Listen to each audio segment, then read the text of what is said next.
Research. We are here with Maxon Fernandez, who is the Product Line Sales Director, and we are discussing balancing and control today. When I say balancing and control, what does that actually mean? And can you explain that a little bit? Yeah, that's a very good question. Actually, when we talk about balancing and control, we first need to define what is the principle of balancing. When you think about an installation, the purpose of balancing is to ensure that we correctly distribute all the flow into the installation, for all the different terminal units, whether it's a fine coil or radiator or even underflow heating. The purpose of that actually is to distribute the right flow so that we also provide the right power into the terminal unit. So that's, and especially for the nominal condition, we ensure that everyone is receiving the well-needed temperature into the building.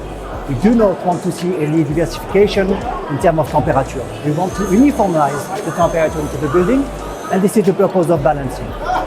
Meaning actually that the balancing is first a question of comfort. If you are an unbalanced installation, you can forget the comfort of the occupants, which can cause a lot of troubles, of course. The second purpose of balancing is actually linking to the energy efficiency of the HVAC system. When you design your installation for a certain condition. And if you are not balancing your installation, that you are going to get overflow into the terminal unit. And it will generate a lot of different issues. So what we ensure with balancing and control is that the return temperature of the installation will be as optimized as possible. Meaning that whatever the production that you have, boiler, a chiller, or even a heater, you optimize the performance of the production thanks to balancing. You also limit the fact that you will need to increase the pump head. And of course, you do not need to increase the room temperature or the production temperature, meaning that you are going to ensure the comfort and the energy efficiency thanks to the balancing. And who are the stakeholders who should actually be thinking about balancing, and who is it impacting the most? Yeah, that's an important point, and this is what we are trying to address with our efficient solution at Hydronic Flow Control. The fact is that the first, let's say, sensitive people linked to balancing are the occupant of the building, or at least the occupant of the terminal room. If you are not balancing the installation, then your room temperature will not reach the expectation, and then the occupants will be very sensitive to it. Then usually when the occupants are not really happy, this is the maintenance company and the facility manager which are, let's say, a little bit challenged to solve the problem. So in ensuring that you balance the installation, you will solve the comfort for the occupants, and also you will save time and of course money for the facility manager and the maintenance. As I mentioned also, balancing is a way to make your installation more efficient. And efficiency is also a question of saving money. The less you consume, or at least when you reach your needed temperature, you are not consuming more than you need. And then you optimize, let's say, the energy consumption of the installation. And for, let's say, cost reason, that's also something which makes sensitive the building owners. That's really important. Yeah, and as I understand, balancing and control, the technology is moving really fast. So what are the trends? What can we expect? Maybe we have that answer on the wall there? That's a good idea. Let's go there. Yeah.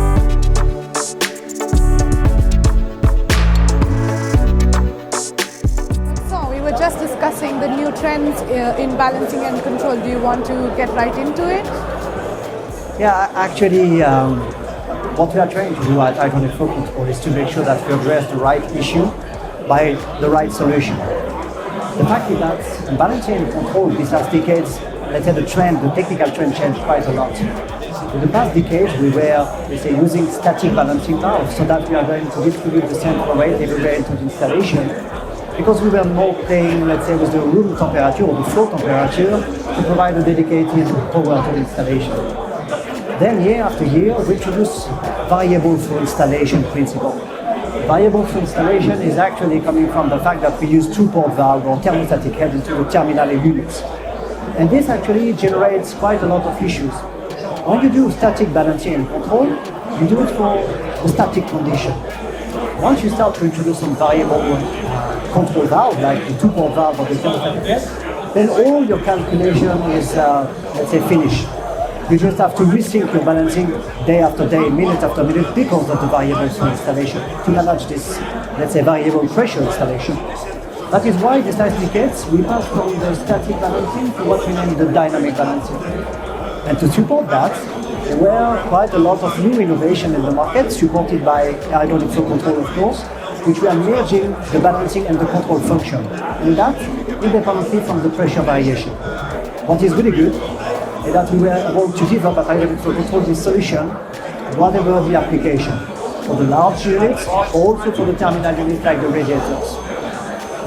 We also have to consider that the more we advance into the technology, the more connectivity is playing a game into the balancing and control world. We want to understand what's happened on the field, we want to understand what's happened into the pipes, so that we can measure and adapt and adjust our flow rate provided. This is also what we are trying to work on, and this is what we are providing with some solutions like the Secos at Hydraulic Flow Control, and also with new products that we are going to talk about.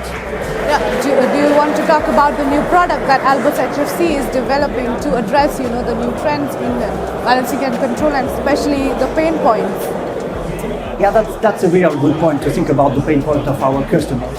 We can start talking about our great innovation, but our purpose at Hydraulic Flow Control is actually to provide the right solution based on the installation we are working on. So whether we are working on a static installation, dynamic one, new or renovation, we always are going to propose a wide range of products which are always well adapted to your needs. We do not focus actually on the product. We focus on the solution to your issue. And this is what we are trying to address with Hydraulic Flow Control. Whether it is with a very nice static balancing valve like our Fluctus, our 6-port valve to manage the changeover in the terminal units, or even our new product, which is the pressure independent control valve, the Hyvax G10. Very well dedicated to terminal units like fine pole or air handling units. By developing this kind of application, we are going to ensure that with this kind of product, we can offer to our customer the most efficient modulating control for the terminal units. This is what we address with the G2 AQM, but this is also what we address with the Secos, which is an underfloor heating and cooling system able to control by the power measurement, by the power control, and not by the flow. Everything that we are doing for balancing and control, Hydraulic Flow Control, is to try to make stuff simple and efficient, whatever the solution. Yeah, I think this interaction was also quite simple and understandable. So thank you for that, Maxon, and it was really a pleasure to speak to you. Thank you very much, Adam.